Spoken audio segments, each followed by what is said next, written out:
Natalicio de Benito Juárez. Hoy vamos a hablar sobre el natalicio de Benito Juárez en conmemoración de su 220 aniversario que se celebra este 21 de marzo del año 2026. Benito Pablo Juárez García nació el 21 de marzo de 1806 en San Pablo Guelatao, Oaxaca, donde creció con sus padres Marcelino Juárez y Brígida García y sus tres hermanas María Josefa, Rosa y María Longuinos. Sus padres ambos eran agricultores y lamentablemente los perdió cuando él tenía solo 3 años de edad. Benito Juárez, junto con sus hermanas María Josefa y Rosa, quedaron bajo el amparo de sus abuelos paternos, Pedro Juárez y Justa López, igualmente indios de la nación zapoteca. Benito Juárez trabajó como peón del campo y como pastor de ovejas hasta la edad de 12 años. Su tío Bernardino conocía el español y se lo enseñaba a Juárez, que mostraba entusiasmo en aprenderlo. Sin embargo, las labores del campo y el hecho de que en el pueblo no se hablara el español no permitieron que Juárez avanzara mucho en su aprendizaje. En su pueblo, como sucedía en las poblaciones pequeñas, no existía ninguna escuela. Juárez se daba cuenta que quienes aprendían a leer lo hacían viajando a la ciudad, ya sea costeándose una pensión o trabajando como sirvientes en las casas ricas, lo que alimentó su deseo de ir a la ciudad, cosa que pedía a su tío muchas veces y su tío jamás se lo cumplió. Finalmente, el 17 de diciembre de 1818, Juárez decidió marcharse de su pueblo natal, después de haber elegido a su deseo por educarse. Dirigió sus pasos a la ciudad de Oaxaca. Se dice que el motivo de su fuga pudo haber sido para que no lo castigaran por haber perdido una oveja. Hasta este momento, la única lengua que hablaba Juárez era el zapoteco, siendo muy básicos sus conocimientos del idioma español.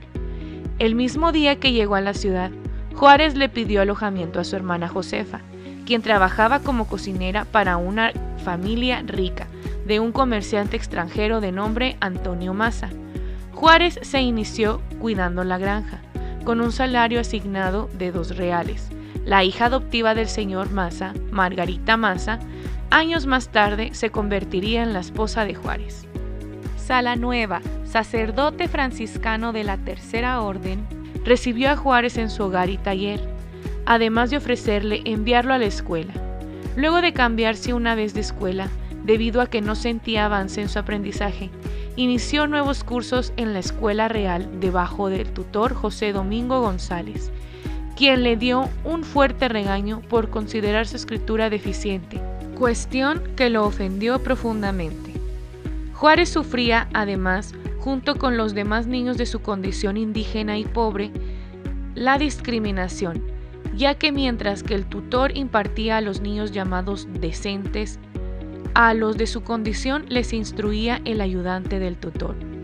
Por lo anterior, Juárez abandonó la escuela por considerar que tenía un pésimo método de enseñanza y decidió aprender por su cuenta. Ingresó en la carrera de jurisprudencia en el Instituto de Ciencias y Artes de Oaxaca, donde obtuvo, en 1834, el primer título de abogado expedido por la Corte de Justicia del Estado. Y así fue como su historia comenzó. Interesante, ¿no crees? Pero esto solo es el comienzo de sus grandes logros, ya que Benito Juárez llegó a ser abogado, jurista y político de origen indígena de la etnia zapoteca. También llegó a ocupar el cargo de gobernador del estado de Oaxaca y presidente de la Suprema Corte de Justicia de la Nación, y finalmente la presidencia de México en 1858 a 1872. Benito Juárez, promotor de las leyes de reforma y la Constitución de 1857, que consolidaron a México como un estado laico, que se refiere a que el gobierno se separa de la religión.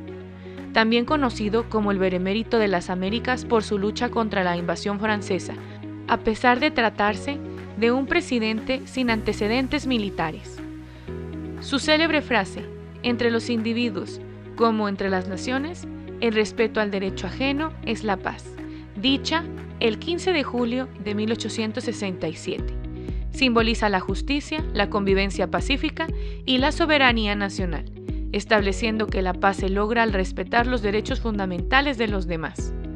Benito Juárez murió el 18 de julio de 1872 por una angina de pecho a la edad de 66 años. Gracias a los logros de Benito Juárez, los mexicanos consolidamos la estructura de un Estado moderno, laico y soberano. Sus acciones marcaron un antes y un después en la historia del país, estableciendo los cimientos de la República actual. Espero que te haya gustado y hayas aprendido un poco más sobre Benito Juárez y sobre la historia de México. Y si te preguntan, ¿dónde encontraste esta información? Tú diles, lo busqué en internet.